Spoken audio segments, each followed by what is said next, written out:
गांव और किसान का परिचय। उत्तर प्रदेश के हरदोई जिले में बसे छोटे से हरियाले गांव हड़ा में अश्वनी कुमार नाम का परिश्रमी किसान रहता था। गांव की मिट्टी गंगा घाघरा के किनारे की उपजाऊ दोमट थी, लेकिन यहाँ के किसान अक्सर मौसम और बाजार की मार से जूझते रहते थे। अश्वनी का घर मिट्टी और ईंट का साधारण मकान था। आंगन में नीम का बड़ा पेड़ और पास ही उसकी सबसे कीमती धरोहर, काली, मजबूत और खूब दूध देने वाली भैंस सुरभि। अश्वनी का दिन सूरज उगने से पहले शुरू होता। वह सबसे पहले सुरभि को नहलाता, ताजा चारा देता और फिर खेतों में काम करने निकल पड़ता। उनके बीच का रिश्ता सिर्फ मालिक और जानवर का नहीं, बल्कि दोस्ती और गहरे अपनापन का था। अश्वनी के पास कुछ ही बीघा जमीन थी। वह गेहूं, अरहर और मौसमी सब्जियां उगाता था। खेत की सिंचाई बारिश और पुराने कुएं पर निर्भर थी। डीजल पंप चलाना महंगा पड़ता, खर्च अधिक और आमदनी कम। लेकिन अश्वनी अपने गांव हड़ा की मिट्टी छोड़ने को तैयार नहीं था। गांव के लोग अक्सर कहते हैं, अश्वनी, इतनी मेहनत में क्या रखा है, लखनऊ या दिल्ली जाकर नौकरी कर लो। लेकिन उसका जवाब होता, यह जमीन मेरी मां जैसी है, मैं इसे छोड़ नहीं सकता। एक साल मानसून ने हरदोई जिले का साथ नहीं दिया। न बारिश हुई, न तालाबों में पानी रहा। खेत सूखने लगे और चारे की किल्लत हो गई। गांव के कई किसान अपनी गाय भैंस बेचकर शहर चले गए, पर अश्विनी ने सुरभि को बेचने का नाम तक नहीं लिया। वह रोज कई किलोमीटर दूर जाकर सूखी पत्तियां और घास ढूंढ लाता, खुद भूखा सोता, पर सुरभि को भूखा नहीं रहने देता। रात में वह सुरभि के पास बैठकर बातें करता, जैसे वह उसकी तकलीफ समझ रही हो। अश्वनी ने ठान लिया कि वह अब सिर्फ बरसात पर निर्भर नहीं रहेगा। उसने खेत के बीचों बीच नया कुआं खुदवाने का निश्चय किया।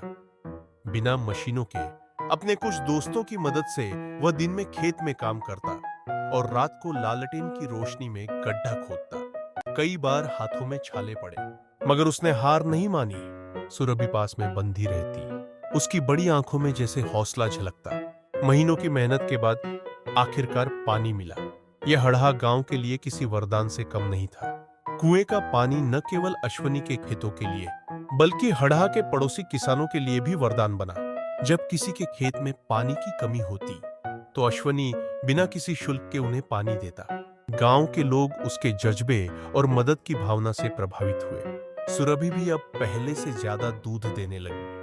अश्वनी उस दूध को हरदोई के बाजार में बेचकर अतिरिक्त आमदनी करने लगा। धीरे धीरे उसका घर संवरने लगी। एक दिन पास के कस्बे से एक व्यापारी हड़ा पहुंचा। उसकी नजर सुरभि पर पड़ी।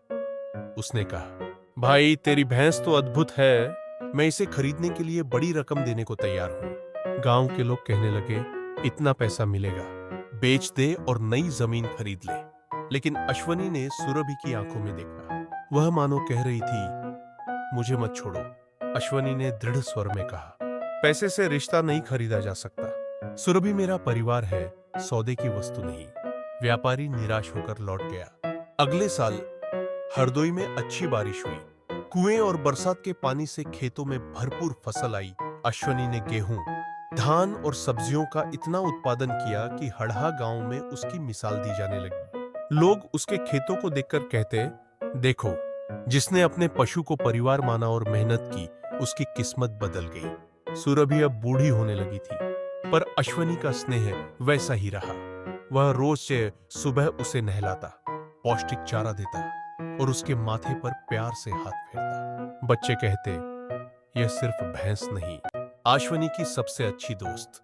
हड़ा गांव, जिला हरदोई के किसान अश्वनी कुमार और उसकी भैंस सुरभि की यह कहानी हमें यह सिखाती है कि कठिन परिस्थितियां हमें परखती है, पर धैर्य और मेहनत से सब पार किया जा सकता है। पैसों का लालच कभी भी रिश्तों और सच्चे प्रेम की जगह नहीं ले सकता। इंसान और पशु का बंधन भी परिवार जितना गहरा हो सकता है।